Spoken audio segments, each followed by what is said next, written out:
Bismillahirrahmanirrahim. Assalamualaikum warahmatullahi wabarakatuh. Alhamdulillah, wassalatu wassalamu ala sayyidina Rasulillah, al-mab'utsu rahmatan wa muhdah. Wa haqqika ya habibi inna qalbi yatiru idza dzakartuka fi khayali. Fa kaifa idza ra'aitu bi ummi ra'si jamalal husni fi ihdal layali. Allahumma salli wa sallim ala dzalikal mahbub alladzi tasilu bihi ila a'zamil marghub ila mahabbati 'allamil ghuyub. Wa sallallahu wa sallim ala alihi wa sahbihi wa tabi'in wa tabi'ina lahum bi ihsanin ila yaumiddin summa amma ba'd. Alhamdulillah, para pemirsa Jazbah Al-Ma'wa dimanapun Anda berada. Allah Subhanahu wa taala telah memuliakan umat ini dengan memberikan pedoman di antara kehidupan manusia, yakni menjadikan Al-Qur'anul Karim sebagai pedoman hidup umat manusia. Maka dari itu Allah Subhanahu wa taala berfirman, "Syahrul Ramadan alladzi unzila fihi al-Qur'an hudan linnas wa bayyinatin minal huda wal furqan." Al-ayah. Sehingga Allah Subhanahu wa taala pun memuliakan kita dengan memberikan kita nikmat kehidupan sehingga kita dapat merasakan bulan Ramadan, yakni bulan yang dimana Allah Subhanahu wa taala menurunkan Al-Qur'an. Baiklah para pemirsa dimanapun Anda berada, adapun Al-Qur'an yang tadi kita sama-sama renungi ayatnya, bahwasanya Allah Subhanahu wa taala menjadikan Al-Qur'an tersebut pedoman daripada hidup kita. Sehingga ia berfirman hudan linnas. Maka ketika Al-Qur'an tersebut turun kepada seorang nabi, maka nabinya pun menjadi nabi yang mulia, yakni Nabi khairul anbiya'i wal mursalin Sayyidina Muhammad sallallahu alaihi wasallam. Begitu pula tatkala Al-Qur'an diturunkan di suatu bulan tertentu, maka bulan yang diturunkan Al-Qur'an tersebut menjadi bulan yang paling mulia. Sehingga di dalam Al-Qur'an dikatakan khairun min alfi syahr, yakni yang lebih baik daripada 1000 bulan.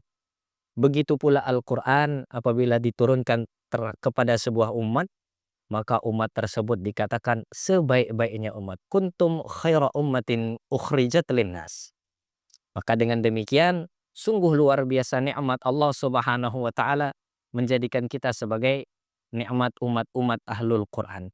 Adapun untuk turunnya Al-Qur'an ini, Allah Subhanahu wa taala menurunkan kepada nabi kita Nabi besar Muhammad sallallahu alaihi wasallam dengan perintah, yakni Iqra bismi rabbikal ladzi khalaq.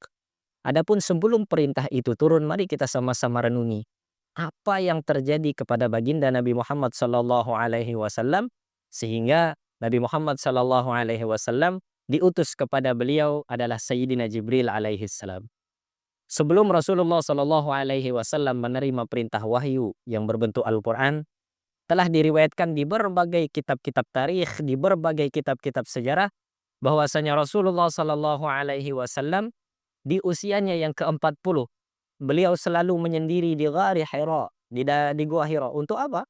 Untuk selalu yatahannats an Rabbi, yakni beribadah kepada Tuhannya, untuk selalu berfikir, yang dimana sebelum daripada usia tersebut Rasulullah Shallallahu Alaihi Wasallam tersohor dengan keaminannya, yakni tersohor dengan hal yang menjadikan beliau ini mulia. Maka dari itu Allah Subhanahu Wa Taala mengatur skenario untuk Nabi Muhammad Shallallahu Alaihi Wasallam sehingga menjadikan Rasulullah Shallallahu Alaihi Wasallam di usia ke-40 tahun tersebut beliau yatahannas, yakni beribadah kepada Allah Subhanahu wa taala, menyendiri dan selalu berintrospeksi diri.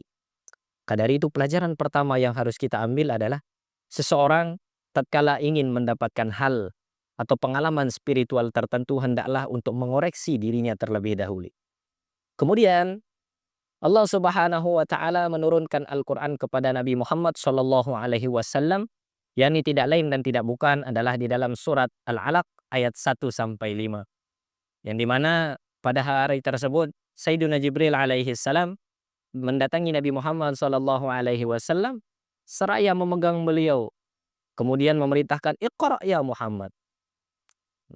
Malaikat Jibril alaihi salam selalu menekan Rasulullah sallallahu alaihi wasallam untuk bacalah wahai Muhammad. Namun apa yang dikatakan Rasulullah sallallahu alaihi wasallam, ma ana biqari. Saya bukan orang yang membaca, saya tidak bisa membaca, bahkan saya tidak bisa menulis.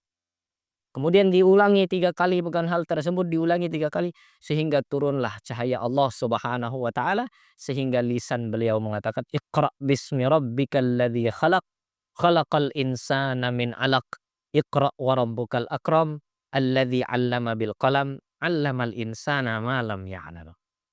Para pemirsa Jazbah Al-Ma wa Lombok dimanapun Anda berada, dari 5 ayat di atas, sesungguhnya hal tersebut adalah esensi untuk kemajuan umat muslimin.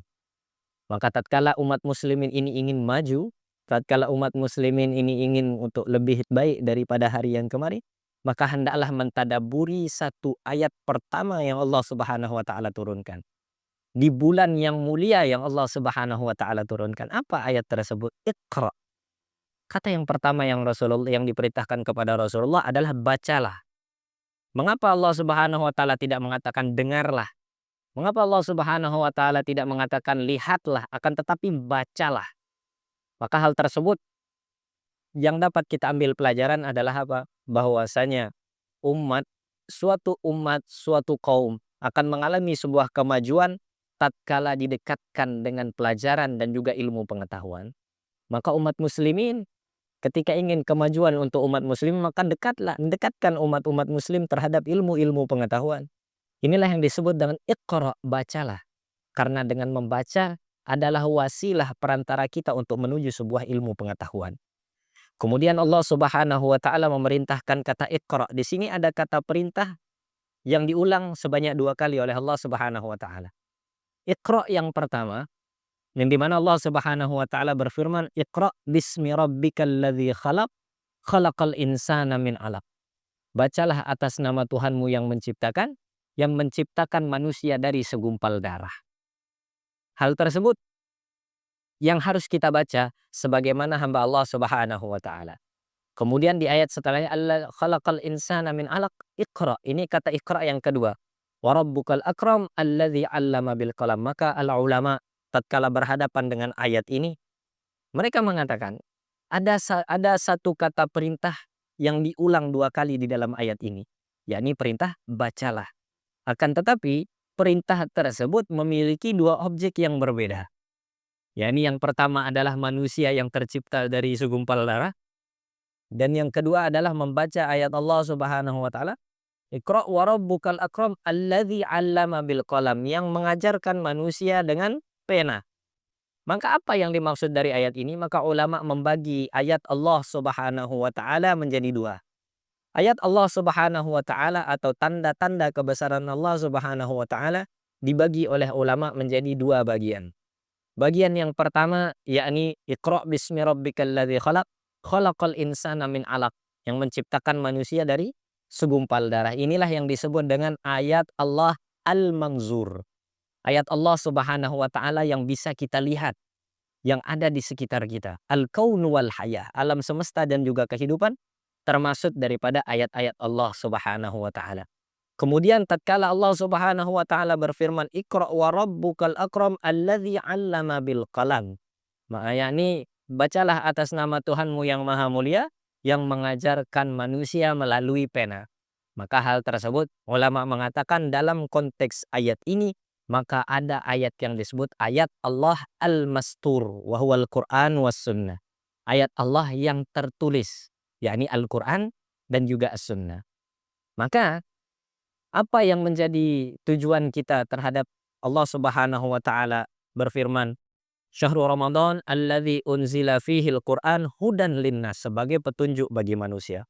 Maka tatkala kita melihat ayat pertama kali yang Allah Subhanahu wa taala turunkan yakni surat Al-Alaq, kita dapat mengambil pelajaran yang paling penting hudan linnas bagi ayat tersebut adalah apa? Bahwasanya tatkala Allah Subhanahu wa taala berfirman di dalam ayat yang lain, "Wala tashtaru bi ayati tsamanan qalila." Janganlah engkau jual ayat-ayatku dengan harga yang murah.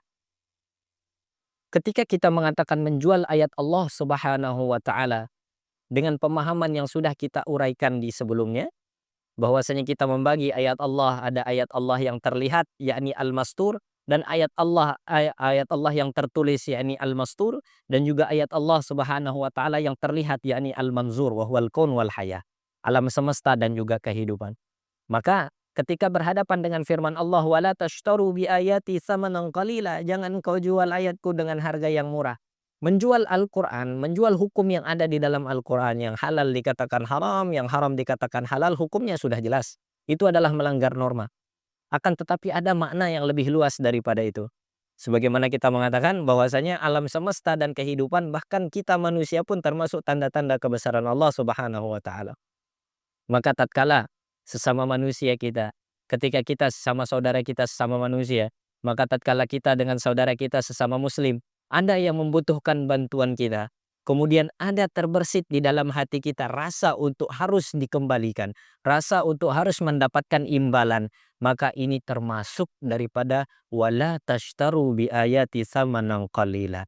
Maka ketika ada saudara kita yang membutuhkan bantuan kita, kemudian di hati kita terbersit bahwasanya apa?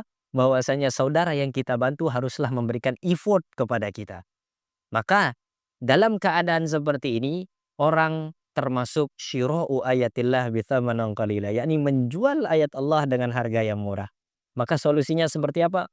Membantu orang haruslah ikhlas karena Allah Subhanahu wa taala. Inilah yang dimaksud hudan linnas wa bayyinatin minal huda wal furqan. Sehingga bulan Ramadan Allah Subhanahu wa taala menjadikan bulan kesabaran. Allah Subhanahu wa taala menjadikan bulan berbagi. Allah Subhanahu wa taala menjadikan bulan kesabaran dan juga bulan puasa. Karena apa? Karena di dalam bulan Ramadan kita dapat mentadaburi hakikatul haya. Hakikat daripada kehidupan yang Allah Subhanahu wa taala mengutus kita tidak lain salah satunya adalah untuk mensucikan diri kita sendiri. Sehingga apa? Tatkala manusia sudah suci dengan dirinya sendiri, maka tatkala bertemu Allah Subhanahu wa taala, dia akan dipanggil dengan panggilan, "Ya ayyatuhan nafsul mutmainnah." Wahai jiwa-jiwa yang tenang. Sehingga ketika kita melaksanakan perintah Allah sesuai dengan Al-Qur'anul Karim yang Allah Subhanahu wa taala turunkan di bulan Ramadan, kita akan hidup bersama Al-Qur'an dan juga kelak berkumpul dan dikumpulkan bersama para anbiya wasyuhada wassalihin dengan kecintaan kita kepada Al-Qur'an. Maka marilah di dalam bulan Ramadan ini kita pertebal kecintaan kita kepada Al-Qur'an, kita mencoba berupaya untuk hidup selalu bersama Al-Qur'an. Banyak di antara orang yang bertanya berapa juz yang kita hafal dari Al-Quran. Akan tetapi sedikit yang bertanya seberapa jauh kita implementasikan apa yang telah kita baca, apa yang telah kita hafalkan dari ayat-ayat Al-Quran. Maka mari kita sama-sama menjadikan Al-Quran sebagai pedoman hidup kita dan juga akhlak kita, baik itu kehidupan di dunia dan juga tabungan kita kelak tatkala bertemu Allah Subhanahu wa taala. Wa sallallahu ala sayidina Muhammad wa ala alihi wa sahbihi ajma'in. Atrukukum fi riayatillahi wa amnih. Allah Subhanahu wa taala a'la wa alam. Wa akhirul kalam aqulu lakum assalamu alaikum warahmatullahi wabarakatuh.